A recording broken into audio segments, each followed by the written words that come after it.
विवान की नज़र जैसे ही रूहानी पर जाती है तो वो एक पल के लिए एकदम हिल जाता है। रूहानी की आंखें और उसके आंसुओं को देखकर विवान रूहानी के गालों को अपने हाथ में लेते हुए जुनून और पागलपन के साथ बोलता है, शे क्या हुआ है रूहानी, तुम्हारी आंखों में आंसू देखो, मैं हूँ यही हूँ तुम्हारे पास, देखो देखो। विवान फिर से थोड़ा सा रुककर जुनून में बोलता है, और तुम्हें इस हॉस्पिटल से नफरत हो रही है ना, मुझे भी हो रही है। अब मैं तुम्हें एक पल भी इस हॉस्पिटल में नहीं रहने दूंगा, चलो मैं तुम्हें अपने घर, हमारे घर लेकर चलता हूँ, तुम्हें वहाँ अच्छा फील होगा। इतना बोलकर विवान हॉस्पिटल में बात करता है तो डॉक्टर्स रूहानी को घर ले जाने की इजाज़त दे देते हैं, लेकिन वो कहते हैं मिस्टर विवान ओबरोई, हमें रूहानी मैम को अभी भी अंडर ऑब्जर्वेशन में रखना होगा क्योंकि उनकी कंडीशन बहुत नाजुक है, उन्हें 4 गोलियां लगी है और उनके दिमाग में गहरी चोट भी आई है। हम आपको रूहानी मैम को घर तो ले जाने की परमिशन दे रहे हैं, पर आपको अपने घर में ही रूहानी मैम के लिए हॉस्पिटल की तरह ये सारी फैसिलिटीज़ अवेलेबल करनी होगी। विवान कोल्ड वॉइस में बोलता है, जी ठीक है, बस आप रूहानी को डिस्चार्ज करने की तैयारी करें।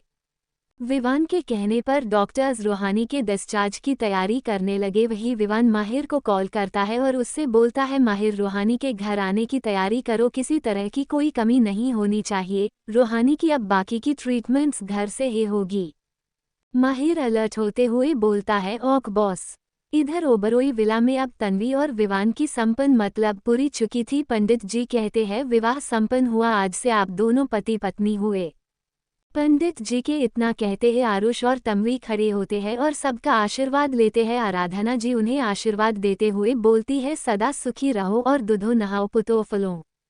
आराधना जी के ऐसे आशीर्वाद से जहां एक तरफ रूहानी बिल्कुल शर्मा गई, वही आरुष जिससे सिर्फ गुस्सा आ रहा था लेकिन वो कुछ कर भी नहीं सकता था, विना तन्वी को थोड़ा चिढ़ाते हुए बोलती है, ओह अब हमारी तनु को हमें बुआजी बना ही देगी। आराधना जी भी खुश होते हुए बोलती है, हम तो अब तन्वी हमारे खानदान की अगली पीढ़ी का मुस्तकबिल है। आराधना जी की बात पर सभी लोग खुश हो रहे थे कि दरवाजे के पास से एक लड़के की कड़क आवाज सुनाई पड़ती है, नहीं तन्वी नहीं है हमारे खानदान का अगला मुस्तकबिल। उस आवाज को सुन सभी उस आवाज की तरफ मुड़कर देखते हैं तो सभी के मुंह खुले के खुले रह जाता है। सभी अपनी आंखें बड़ी कर बस उसी लड़के को ही घूरे जा रहे थे और आपस में तरह तरह की बातें कर रहे थे। अरे दुल्हा तो यहाँ है, तो सेहरे के पीछे कौन है? हम्मा बात तो सही है, पर ऐसा कैसे हो सकता है, इतने बड़े खानदान में भी ऐसा धोखा होता है। ऐसे सी सभी लोग तरह तरह की बातें बनाना शुरू कर देते हैं। वही आराधना जी जिनके कदम जैसे एक ही जगह पर रुक गए थे, जो वहां से हिलने का नाम ही नहीं ले रहे थे। तन्वी भी जो उस लड़के को देखकर उसकी आंखों से बस आंसुओं की गंगा बहने लगी। तन्वी अभी भी आरुष के साथ बंधन में बंधी थी। तन्वी उस बंधन को खुद से आजाद करते हुए दौड़कर उस लड़के के पास जाती है और उसके सीने में अपने दोनों हाथों की मुट्ठी बनाकर मारने लगती है और एक दर्द और बेबसी भरी आवाज में रोते हुए अपने लखआते जुबान से कहती है, क्यों क्यों किया तुमने हमारे साथ, ऐसा क्या बिगाड़ा था हमने तुम्हारा, क्यों दिया तुमने हमें इतना बड़ा धोखा, क्यों? विवान वो लड़का और कोई नहीं बल्कि विवान ही था। विवान अपने साथ रूहानी को लेकर आया था। विवान तन्वी के हाथों को पकड़ते हुए ठंडे स्वर में बोलता है, तन्वी मेरी बात तो सुनो। तन्वी रोते हुए बेबसी के साथ बोलती है, क्या सुनो? यही कि हमारा दुल्हा जिससे अभी हमारी शादी होने वाली थी वही हमें छोड़कर चला गया और फिर उसके जगह में हमारी शादी पता नहीं किससे हो गई। तन्वी ऐसे ही बस बेबसी में बोले जा रही थी कि विवान उसके होठों पर अपनी उंगली को रख देता है और उसे शांत कराते हुए बोलता है, शांत हो जाओ तन्वी, जो मैंने किया है वो बिल्कुल ठीक किया है। इतना बोलकर विवान अपने हाथ से पीछे की तरफ इशारा करता है। उसके इशारा करते ही एक नर्स रूहानी को व्हील चेयर पर ओबरोई विला के अंदर लेकर आती है। रूहानी के आते ही तन्वी रूहानी को एक नज़र एकदम ध्यान से देखती है। वही सभी लोग रूहानी को ध्यान से देख रहे थे। आराधना जी भी बस रूहानी को देखकर हैरान थी। तन्वी रूहानी को देखकर पागलों की तरह हंसने लगती। उसे ऐसे करता देखकर विना उसे संभालते हुए बोलती है, तन्वी तन्वी होश में आओ। तन्वी विना का हाथ झटकते हुए रोनी सी आवाज में बोलती है, क्या होश में आओ विना? क्या तुम्हारा भाई मिस्टर विवान ओबरोई ने मेरी ही बेस्ट फ्रेंड से उसकी बेहोशी का फायदा उठाकर उसी शादी कर ली? तन्वी इतना बोल ही रही थी कि वहाँ एक जोर की आवाज सुनाई पड़ती है, शांत हो जाओ सब, कोई कुछ नहीं बोलेगा, अब जो बोलना होगा हम बोलेंगे। ये आवाज आराधना जी की थी। आराधना जी के इतने गुस्से भरे आवाज को सुनकर सभी एक पल के लिए एकदम खामोश हो गए। उसके बाद आराधना जी अपना हाथ जोते हुए सभी गेस्ट से बोलती है, तमाशा खत्म हुआ, अब आप सब यहाँ से जा सकते हैं। आराधना जी इतना बोलती ही है कि वहाँ मौजूद सभी गेस्ट अपना सदा सा मुंह बनाए वहाँ से चले जाते हैं। इधर आरुष जो अभी भी शहरे में था, अभी तक किसी ने भी उसका चेहरा नहीं देखा था। अब ओबरोई विला में सिर्फ फैमिली के ही लोग रह गए थे। आराधना जी विवान के पास जाती है और उसे धक्का देते हुए बोलती है, देखिए क्या हालत हो रही है आज सिर्फ आपकी वजह से। तन्वी की, अरे आप अपने मॉम डैड की आखिरी इच्छा का तो ख्याल कर लेते, क्या कर दिया है आपने। और आपने इस बेचारी बच्ची से शादी करी है, उसकी बेहोशी की हालत में जब वो कोमा से बाहर आएगी तो आप इसे क्या जवाब देंगे, बताइए हमें। आराधना जी के सवाल तो एक पल के लिए विवान के भी दिल चिरकर रख देती है, जिससे आज पहली बार विवान की आंखों में आंसू झलक गए और वो अपना सर झुकाए बस वही खड़ा हो गया। लेकिन वो फिर कुछ सोचकर आराधना जी के कंधों को पकड़ते हुए बोलता है, दादी मुझे याद है अपने मॉम डैड की आखिरी ख्वाहिश और मैंने उनकी ख्वाहिश पूरी भी की है, बस आप सबको वो वक्त आने पर पता चल जाएगा। विवान आराधना जी से बोल ही रहा था कि तन्वी जो अचानक से बोल पड़ती है, अरे हमने तो अपने प्यारे पति देव का चेहरा अभी तक देखा ही नहीं। तन्वी के ऐसे शब्द सबके कानों में पड़ते हैं तो सबकी निगाहें तन्वी पर ही जा टिकती है। इधर तन्वी जो आरुष के पास जाती है और एक झटके में उसका चेहरा हटा देती है। चेहरा हटाते तन्वी जैसे ही आरुष को देखती है वैसे ही तन्वी के कदम लखा जाते हैं। इधर आराधना जी और विना का भी कुछ यही हाल था। तन्वी की आंखों से अब आंसुओं की धारा बह रही थी। तन्वी रोते हुए आरुष के सीने में अपना हाथ मारते हुए दर्द भरी आवाज में बोलती है, तुम भी आरुष, अरे तुम एक बार रूहानी का ही ख्याल कर लेते, देखो वो कैसी हालत में है। मेरे प्यार ने तो मुझे धोखा दिया है, तुमने भी रूहानी को इतना बड़ा धोखा दे दिया, क्यों किया तुमने ऐसा, क्यों, हमें बताओ। आरुष तन्वी के दोनों कंधों पर अपना हाथ रखकर उसे समझाने की कोशिश करते हुए कहता है, तन्वी बात को समझो, मेरी ऐसा करना मेरी मजबूरी थी। तन्वी आरुष का हाथ झटकते हुए रोनी सी आवाज में बोलती है, आखिर ऐसी क्या मजबूरी थी, बोलो बताओ मुझे। अब आरुष के पास तन्वी के सवाल का कोई जवाब नहीं था, इसलिए वो बस अपना उदासी से भरा चेहरा लिए वही चुपचाप खड़ा रहता है। इधर तन्वी को जब आरुष से कोई जवाब नहीं मिलता है तो वो एक नज़र रूहानी की तरफ मुड़कर देखती है। वही आराधना जी, विना, विवान और आरुष सभी को तन्वी की हालत देख बहुत बुरा लग रहा था। विवान के दिल में तो अब रह रहकर एक अलग सा दर्द उठ रहा था। तन्वी रूहानी के पास जाती है तो देखती है कि रूहानी की खुली बड़ी बड़ी आंखें, जिससे ये सारा नज़ारा देखकर आंसू बह रहे थे। भले ही रूहानी कोमे में थी लेकिन वो सब कुछ देख सकती थी और सबकी बातें भी सुन सकती थी। तन्वी व्हील चेयर पर बैठी रूहानी के आंसू को अपने हाथों से पोंछकर उसे खुद के गले लगा लेती है। गले लगाते ही उसे और ज्यादा रोना आने लगता है, लेकिन वो खुद को संभालते हुए रोनी सी आवाज में बोलती है, क्या किस्मत पाई है हम दोनों दोस्तों ने। देख रूहानी देख, हमारा प्यार जो हमें धोखा देकर तेरा हो गया और तेरे प्यार ने जो तुझे धोखा देकर मुझसे शादी कर ली। तन्वी इसके बाद थोड़ा रुककर फिर से बोलती है, पर तू फिक्र मत करना, मैं इन धोखेबाज के बीच में तुझे अकेला छोड़कर मैं कहीं नहीं जाऊंगी, मैं हमेशा तुम्हारे साथ रहूंगी। तन्वी को देखकर अब ऐसा लग रहा था कि वो अब बिल्कुल पागल हो चुकी है। अब आराधना जी से तन्वी की ऐसी हालत देखा नहीं जा रहा था, इसलिए वो विना से बोलती हैं, विना जाइए, आप तन्वी को उसके कमरे में लेकर जाइए, उन्हें अभी आराम की जरूरत है। आराधना जी के कहने पर विना तन्वी के पास जाती है और उसे पकड़ते हुए बोलती है, तन्वी चलो कमरे में, तुम्हें अभी आराम करना चाहिए। तन्वी विना को झटकते हुए बोलती है, नहीं, मैं रूहानी को छोड़कर कहीं नहीं जाऊंगी, उसकी जान को यहाँ खतरा है, यहाँ सब मतलबी लोग रहते हैं। विना अब कुछ नहीं कहती और तन्वी को जोर से पकड़कर उसे वहां से ले जाने लगती है। तन्वी अपने रूम में जाते हुए भी बस एक ही बात कह रही थी, रूहानी तुम यहाँ अकेली नहीं हो, हम तुम्हारे साथ हैं, तुम्हें हम इन धोखेबाज के साथ नहीं रहने देंगे, तुम फिक्र मत करो। लेकिन विना जबरदस्ती तन्वी को उसके कमरे में ले जा रही थी। तन्वी बार बार विना को झटकते हुए बोल रही थी, छोड़ो हमें, छोड़ो, तुम सब एक जैसे हो, धोखेबाज। लेकिन विना तन्वी की एक नहीं सुनती, क्योंकि वो जानती थी कि तन्वी अभी होश में नहीं है, उसे गहरा सदमा लगा है, इसलिए वो ऐसी बात कर रही है। इधर लिविंग एरिया से आराधना जी भी गुस्से से अपने कमरे में बिना कुछ कहे चली गई। उनके जाने के बाद विवान नुस्र को इशारा करता तो नुस्र रूहानी को लेकर कमरे में चली जाती हैं। अब लिविंग एरिया में सिर्फ विवान और आरुष बचे थे। विवान आरुष के पास आता है और उसके कंधे पर अपना हाथ रखते हुए बोलता है, जाओ भाई, तुम्हारी शादी हो गई है, जाओ। आरुष उदास मन से बोलता है, मेरी मर्जी से नहीं हुई है।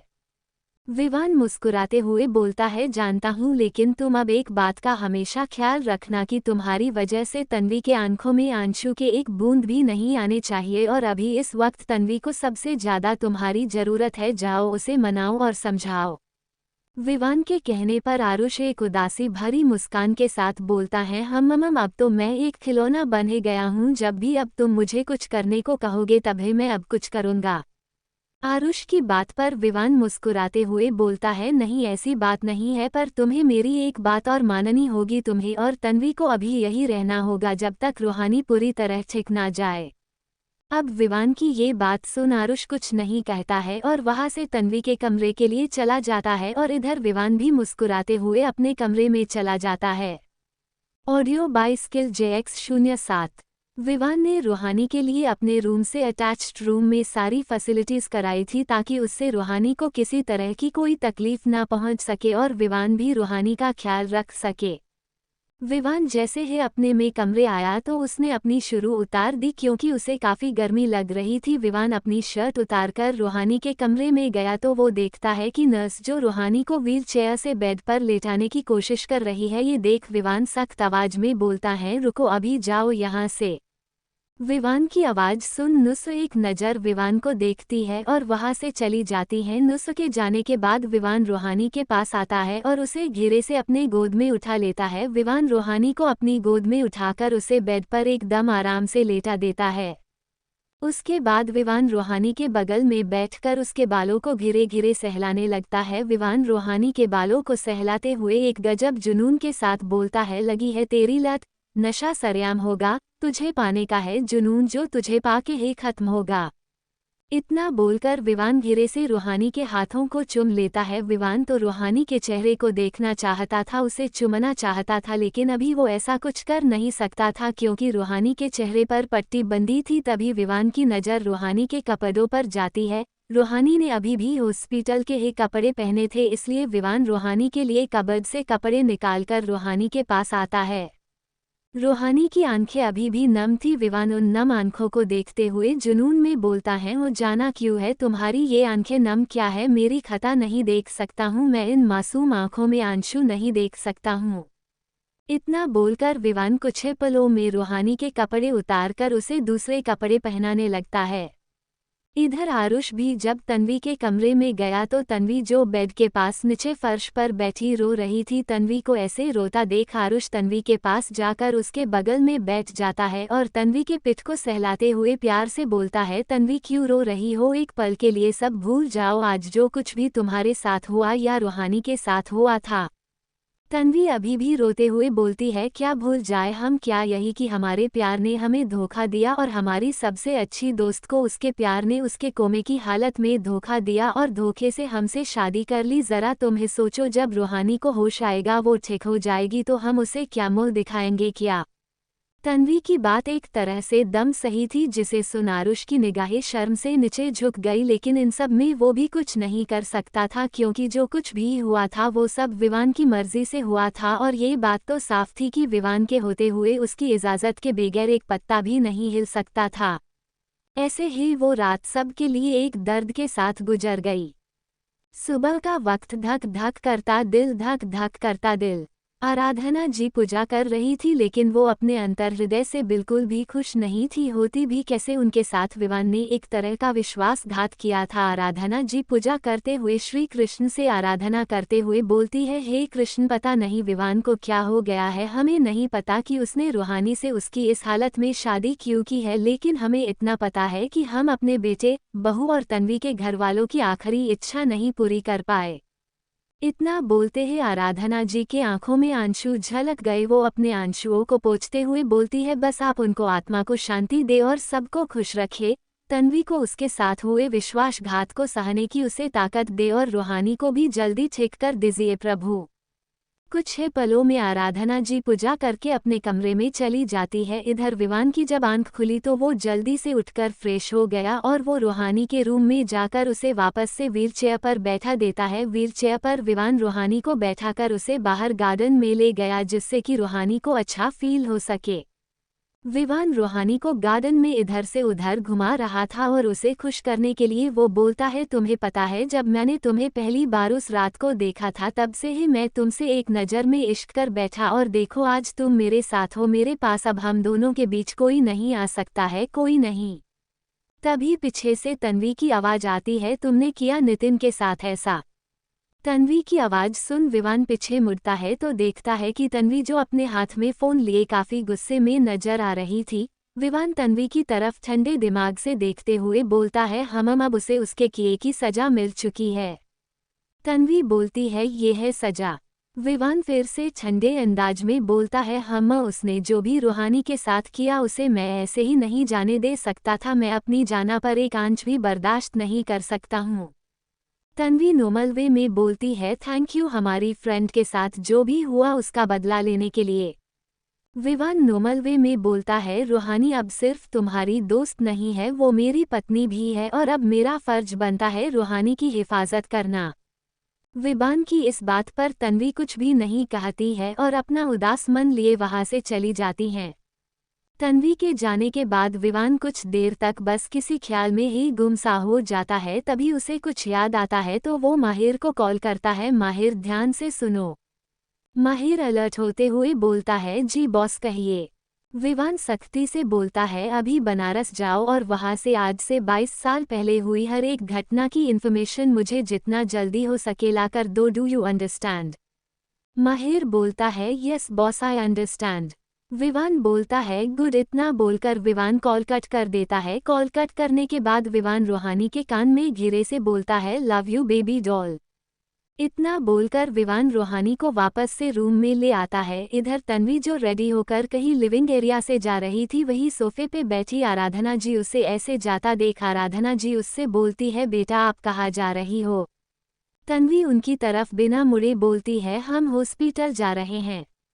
आराधना जी उदासी में बोलती है, अभी रूहानी को आपकी ज़रूरत है। आराधना जी की बात पर तन्वी कोई जवाब नहीं देती है और वहां से चली जाती हैं। आराधना जी तन्वी का ऐसा व्यवहार देख बहुत ज़्यादा दुखी हो जाती हैं क्योंकि कहीं ना कहीं आराधना जी तन्वी को अपनी बेटी की तरह प्यार करती थी और आज वही बेटी उनसे इतना ज़्यादा रूठ गई थी। इधर आरुष भी तैयार होकर शीशे के सामने खड़ा था कि तभी उसके दरवाजे पर किसी की दस्तक होती है। आरुष कड़क आवाज में बोलता है, आ जाए।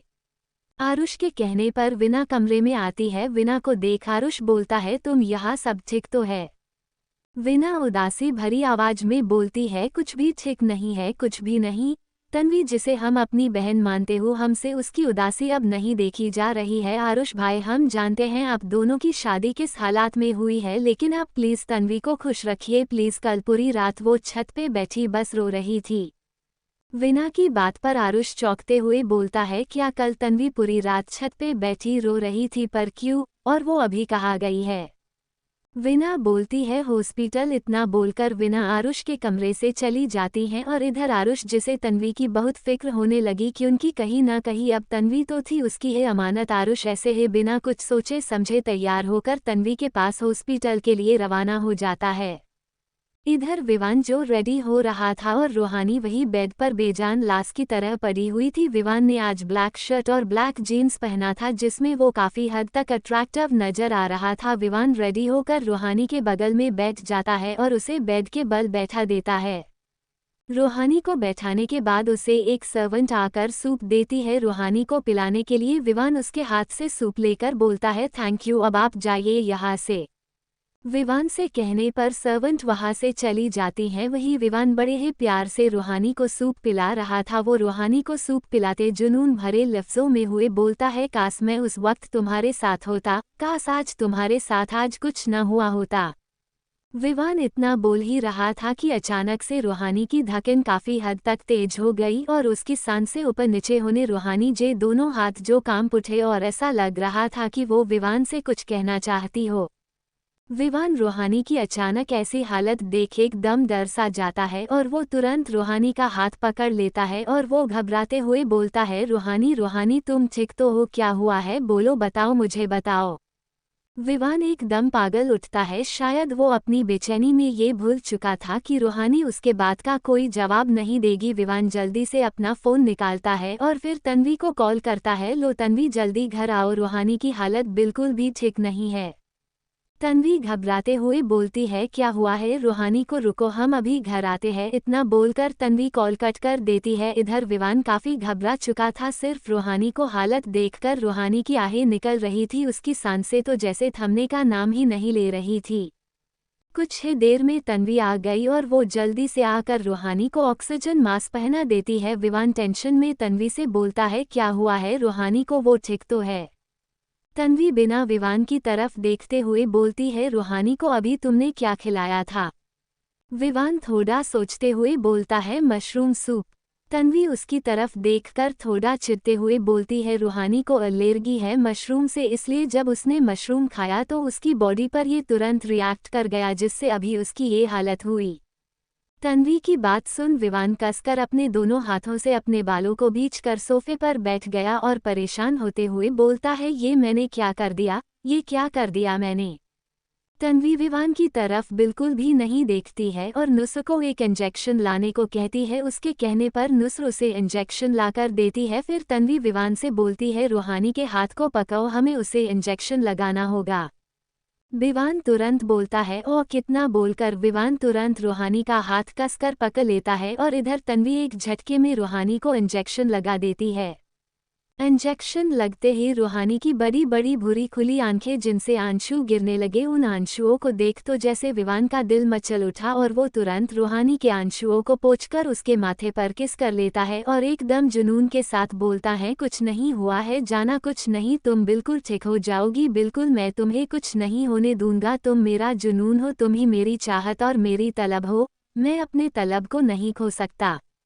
इधर वही खड़ी तन्वी को विवान को रूहानी के लिए इतना पॉसेसिव देख कहीं ना कहीं जलन हो रही थी, क्योंकि प्यार तो वो भी विवान से सच्चा करती थी, वो भी बचपन से।